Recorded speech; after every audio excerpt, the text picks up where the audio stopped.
Assalamu alaikum. My name is Dr. Hafsa. I'm currently in Canada and I'm working in a diagnostic ultrasound. Today, my topic of discussion is bleeding disorders. So the learning objectives are, first we will learn about introduction to hemostasis. What is hemostasis? Secondly, we will be learning about what investigations to do in the bleeding disorders and the common bleeding disorders and their treatments. So introduction to hemostasis. As we all know that the blood flows in the body in a fluid state and it must coagulate immediately whenever required. So the clot formation, it should be localized and reversible. So inappropriate coagulation will lead to thrombosis. So there are certain systems which are involved in hemostasis. The first one is the vessel wall, which includes the endothelium and the basement membrane. Then comes the platelets, and lastly, the coagulation cascade, which includes the activation of coagulation factors. So hemostasis have 4 phases. The first phase is the vascular phase. The second phase is the platelet phase.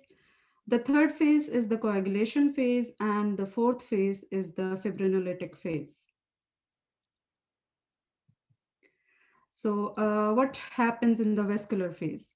Whenever a blood vessel is damaged, it leads to vasoconstriction. That is the first phase, which is called the vascular phase.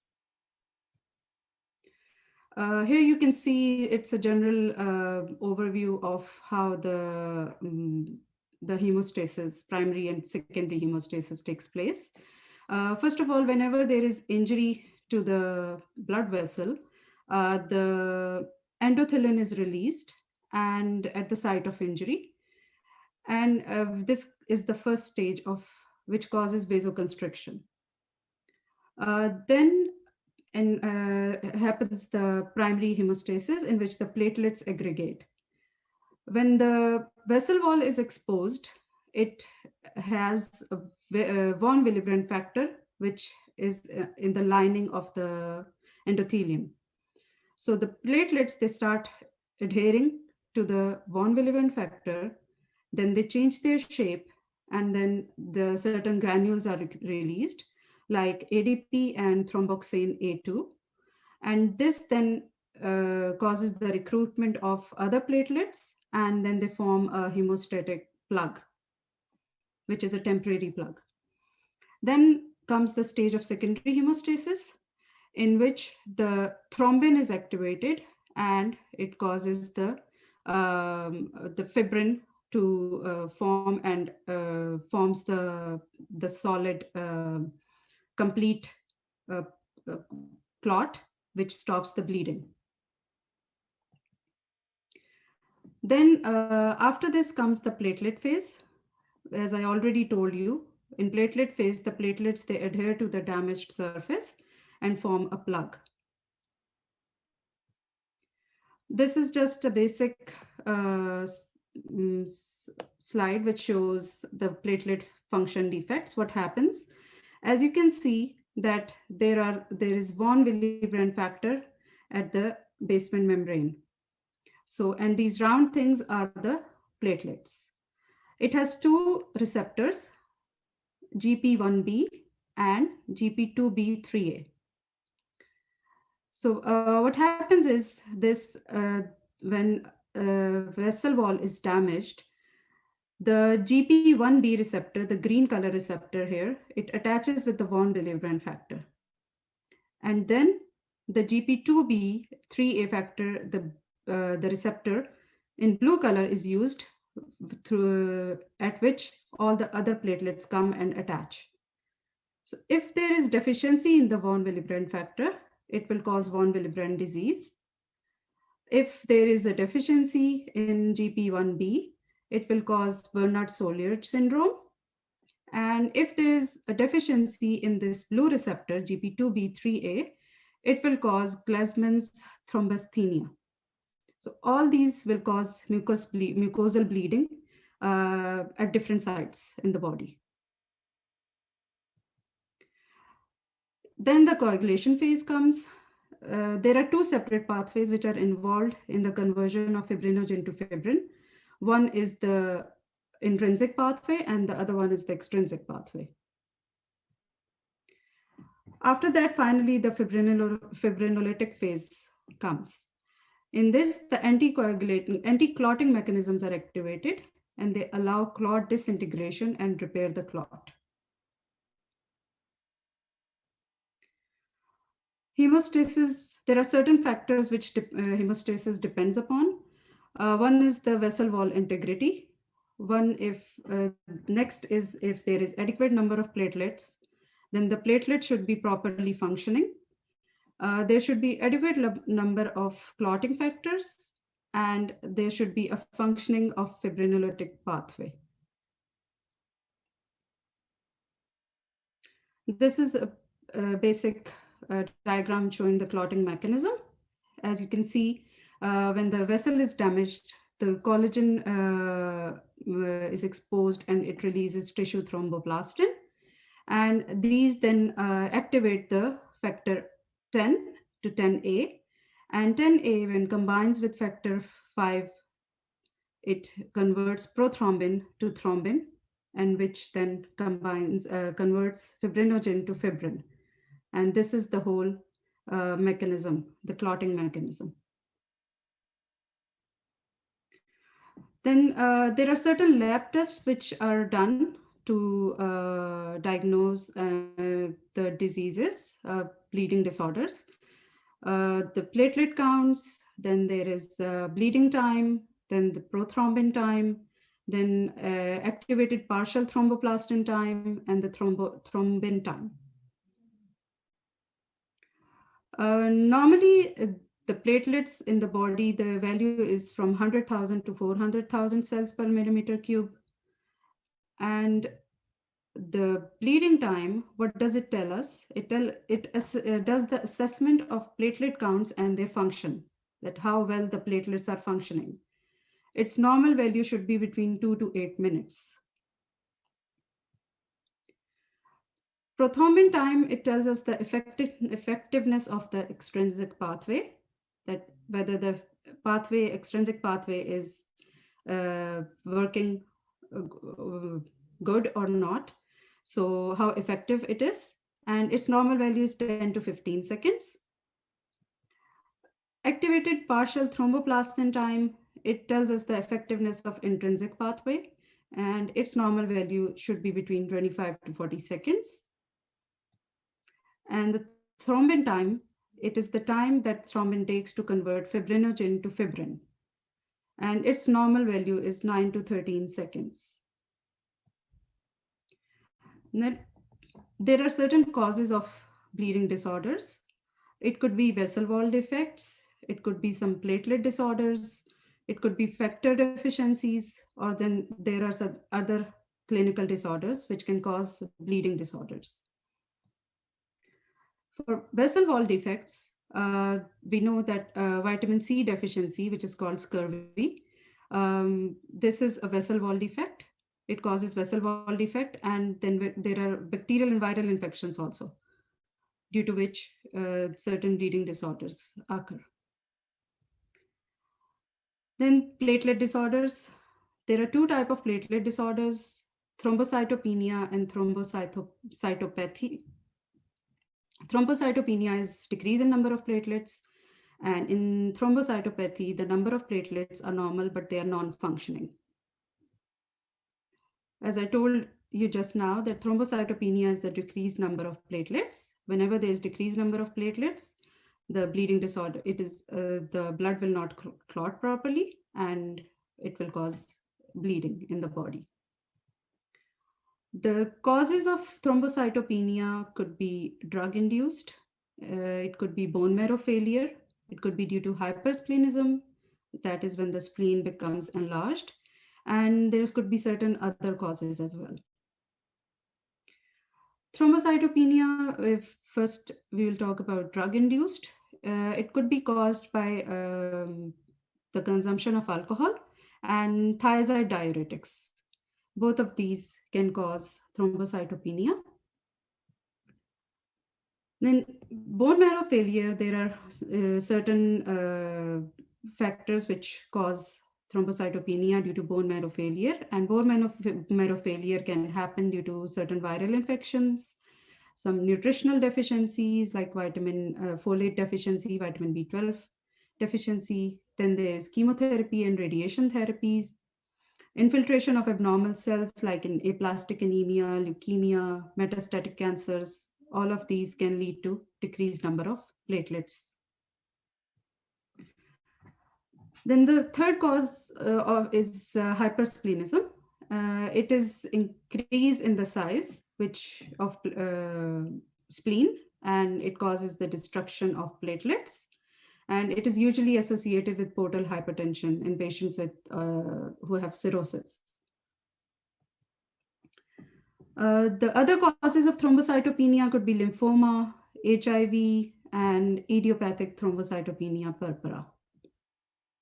And the causes could be uremia and inherited disorders, then myeloproliferative disorders, and it could be drug-induced as well. So drug-induced thrombocytopathy can occur due to aspirin, as it irreversibly binds to the platelets. For the whole lifespan of a platelet, it could be 7 to 10 days. Then NSAIDs also cause thrombocytopathy, in which the NSAID, it reversibly binds to the platelet for about 6 hours. Then comes the factor deficiencies. There could be congenital and acquired. So congenital factor deficiencies could be hemophilia A, hemophilia B, and von Willebrand disease. Hemophilia A is the classic hemophilia, is also called classic hemophilia. It is the common type of hemophilia. 80 to 85% of all hemophilics will have hemophilia A. And it occurs due to deficiency of factor 8. And it is when we do the lab test, it will have a prolonged activated APTT time. Hemophilia B is also called Christmas disease, and it happens by the deficiency of factor 9. And for this also, the lab test is the same. It will be prolonged APTT, and it is about 10 to 15% of all hemophilics can have hemophilia B. Hemophilia A and B is there's this comparison between hemophilia A and B. As we know, coagulation factor deficiency in hemophilia A is factor 8, and hemophilia B is factor 9. The inheritance pattern for hemophilia for both A and B is X-linked recessive. Hemophilia A is more common. As you can see, it is 1 in 10,000 males, and hemophilia B is 1 in 50,000 males. And the complications is usually soft tissue bleeding. Severity of hemophilia, it is related to the level of the factor in the blood. If it is less than 1%, that means it's severe and spontaneous bleeding can occur. It can be life-threatening. 1 to 5% is moderate. Bleeding with mild injury can occur, and 5 to 25% will be mild. Bleeding will occur with surgery or trauma. The clinical manifestations of hemophilia are hemarthrosis, which is most common, that is bleeding in the joints. Then soft tissue hematomas, example muscles and in tendons, bleeding can occur. And other site of bleedings could be urinary tracts, CNS, and neck, which could be life-threatening, or prolonged bleeding after surgery or dental extractions. Treatment, how to treat hemophilia A. It could be treated by intermediate purity plasma products, high purity plasma products or recombinant factor 8, out of which recombinant factor 8 is the most risk-free because it is virus-free. Complications of therapy can happen because of the antibody formation. 10 to 15% of severe hemophilia A patients and 1 to 2% of severe hemophilia B patients, there could be antibody formation that could take place. And viral infections, like they're more prone to these infections: hepatitis A, hepatitis C, HIV, human parvovirus, and hepatitis A and other viral infections.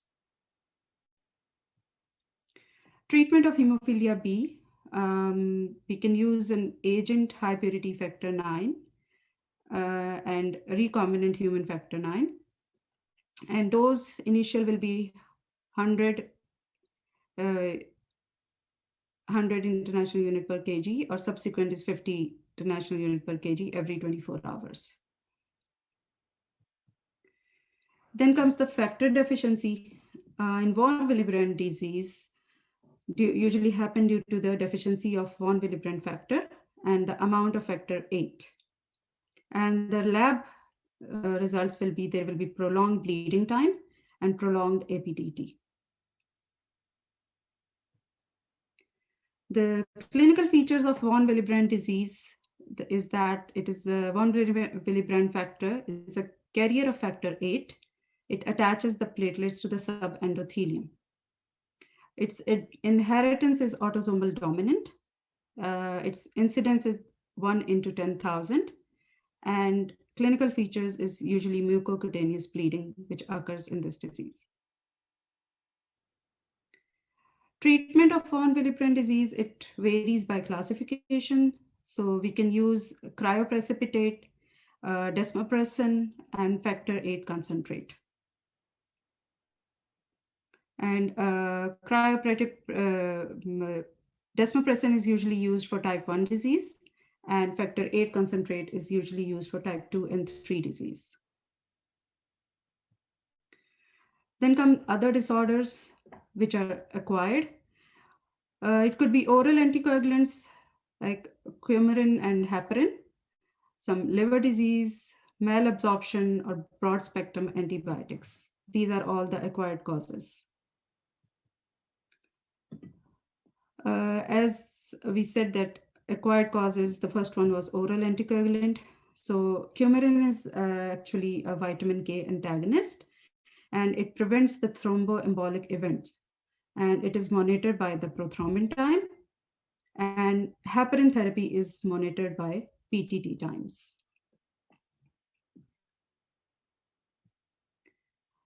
Then comes malabsorption. So bile acids, they are required for vitamin K absorption. So when in various intestinal diseases, when it interferes with the bile acid metabolism, and this bile acid is required for vitamin K absorption, so we will see the deficiency of vitamin K. Dependent coagulation factors, which are 2, 7, 9, and 10. And this will ultimately affect the coagulation pathway. Other disorders, liver disease. Liver diseases like jaundice, they can also result in reduced production of coagulation factors and also the malabsorption of vitamin K.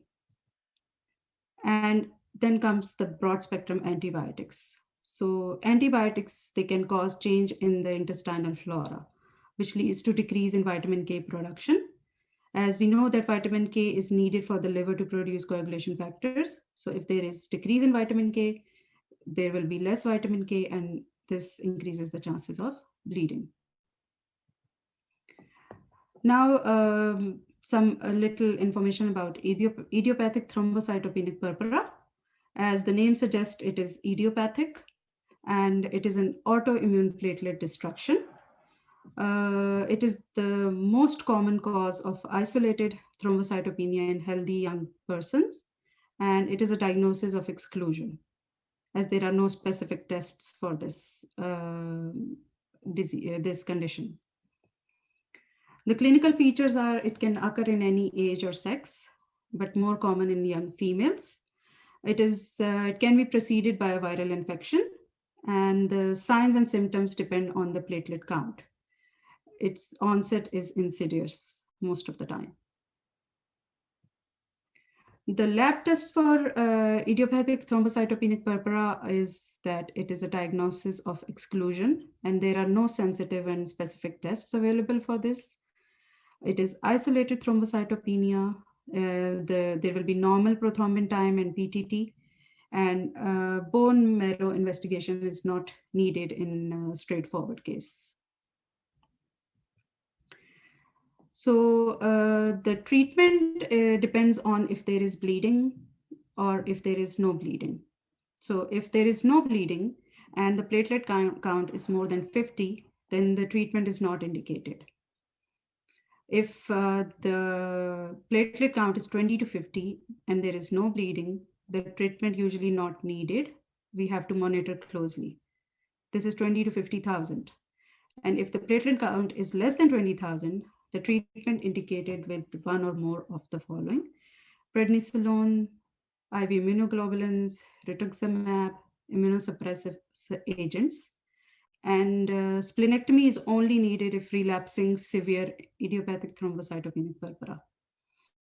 And you have to remember one thing is that prophylactic platelet transfusion has no role in the treatment, even if the platelet count is 0. Now, if we have bleeding with the in idiopathic thrombocytopenic purpura, so for severe bleeding like in CNS or retroperitoneal or GI bleedings, prednisolone and IV immunoglobulin will be given. Then platelets could be transfused depending upon the number. Urgent splenectomy may be needed, and supportive and resuscitative care as needed. Platelet transfusions, certain sources could be used. It could be a concentrate, which can be used from a random donor. And each donor unit should increase the platelet count of approximately 10,000 per microliter. And then there is pheresis platelet, which is from a single donor. Then we can also use stored platelets, which can be stored up to 5 days at room temperature. The prognosis is in children, it is usually permanent remission. And for adults, it's usually relapsing, chronic ITP, but its course is relatively benign. Then we will talk about a little bit about disseminated intravascular coagulation, DIC. It is abnormal blood clotting throughout the body's blood vessels due to overactivity of the coagulation system. There will be high thrombin and plasmin generation. And it is not a disease itself, but it is a manifestation of a serious underlying disorder. So we have to treat the underlying cause of DIC. Causes could be infections, it could be viral, it could be bacterial, then certain neoplasms like AML, obstetric disorders, trauma or surgery, and certain other causes which can cause DIC. Its treatment is, as we know, that it is because of the underlying condition. So we have to treat the underlying disease in order to treat DIC. We can use certain replacement therapies like cryoprecipitates, FFP, platelet concentrate, or packed red cells. Thank you.